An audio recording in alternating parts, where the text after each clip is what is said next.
Hello guys, health is wealth में आपका स्वागत है। मैं हूं जेएन सैनी।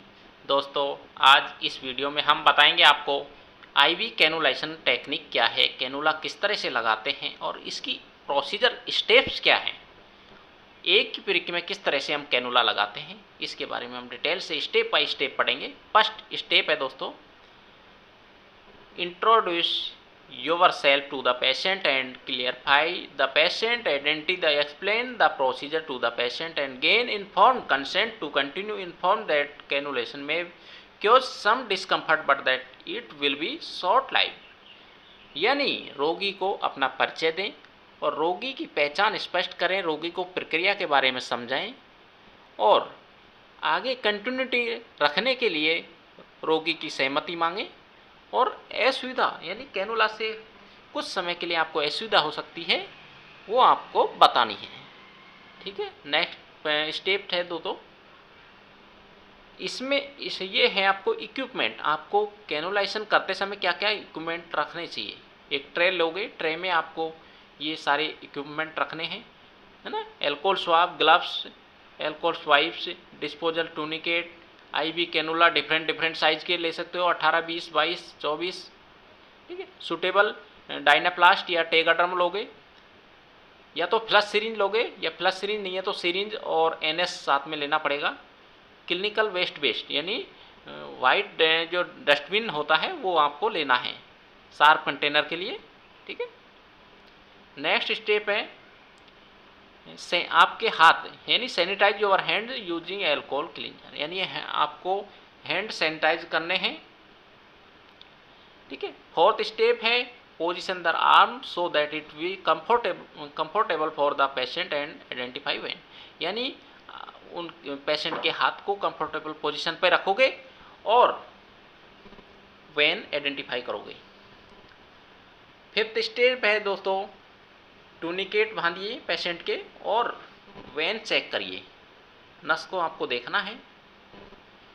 नेक्स्ट स्टेप है दोस्तों, put on your gloves, clean the patient skin with the alcohol wipe and let it dry, यानी आपको ग्लव्स पहनने हैं उसके बाद में, और पेशेंट की जो साइट है स्किन जहाँ पे हम कैनुला लगाना चाह रहे हैं, जो है वेंस देख रहे हैं, वहाँ पे आपको स्किन को ड्राई करके रखना है 30 सेकंड के लिए, है ना। नेक्स्ट स्टेप है दोस्तों, remove the cannula from its packaging and remove the needle covering ensuring not to touch the needle, यानी आपको कैनुला को जो उसकी पैकिंग से रिमूव करना है तो आप उस समय आप रिमूव करोगे नीडल कवरिंग, यानी नीडल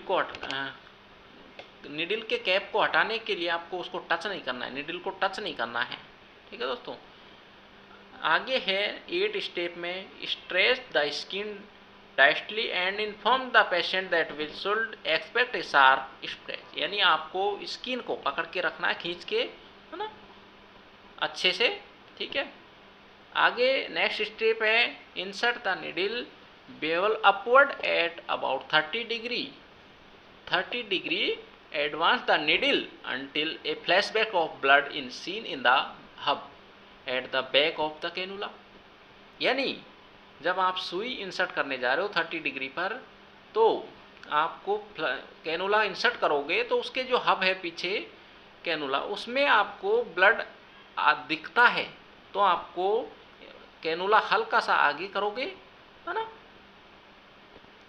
आगे नेक्स्ट स्टेप है 10, once the flashback of blood in seen progress the enter cannula further 2 mm, then fix the needle advancing the rest of the cannula into the vein, यानी आपको एक बार जब यदि blood ये इसमें कैनुला इंसर्ट ब्लड दिखाई देगा तो आपको कैनुला को थोड़ा अंदर करोगे और सुई को बाहर की तरफ निकालोगे और कैनुले के पूरे को अंदर कर दोगे। ठीक है, आगे है दोस्तों next step, release the tourniquet, apply pressure to the vein at the tips of the cannula and remove the needle fully, remove the cap from the needle cap, put this on the end of the cannula, यानी टूनिकेट को loose करोगे, है ना, टूनिकेट को loose करने के बाद में उस कैनोला के जो निडल है वहाँ पे आपको प्रेशर करोगे और उसको निडल को बैक कर दोगे, यानी निडल को निकाल लोगे। ठीक है दोस्तों। आगे नेक्स्ट स्टेप है carefully dispose of the needle into the sharp bin, यानी उस निडल को शार्प बिन यानी शार्प कंटेनर में आपको डिस्कार्ड करनी है। ठीक है दोस्तों। Next step apply the dressing to the cannula to fix in the place and ensure that the date sticker has been completely and applied, यानी उसके बाद में उस कैनुले के जो कैनुला कैन फिक्स लगाओगे, जो ड्रेसिंग करोगे, वो उस पे आपको डेट टाइम कम्प्लीटली स्टिकर के साथ होनी चाहिए। ठीक है दोस्तों। नेक्स्ट पॉइंट है स्टेप है check that the use by date on the saline has not passed. If the date is okay, fill the syringe with saline and flush it through the cannula to check for patency. If there is any resistance of the effect cause of pain or your notice and localized tissue swelling, immediately stop flushing, remove the cannula and start again. यानी जब आप check कर रहे हो series इस कैनुले को flush कर रहे हो, एनएस जब डाल रहे हो तो एनएस की एक्सपायरी वगैरह आपको देखनी है कि एक्सपायरी तो नहीं है। उसके बाद में आप फ्लश कर रहे हो तो फ्लश करने के बाद में यदि अच्छे से थ्रो हो रहा है तो ठीक है। यदि उसमें कोई भी रेजिस्टेंट यदि कोई भी दिक्कत आती है, पेन वगैरह होता है और लोकेलाइट टिश्यू स्वेलिंग वगैरह होती है, तो आपको तुरंत स्टॉप करना है फ्लश को और उस कैनुले को निकाल देना है और रीस्टार्ट यानी दोबारा से नए कैनुले की जो स्टेप है वो चालू करनी है। ठीक है। नेक्स्ट स्टेप है dispose of your gloves and equipment in the clinical waste bin, ensure the patient is comfortable and thank them, यानी डिस्पोज कर लिए your gloves and equipment in the clinical waste में। ठीक है।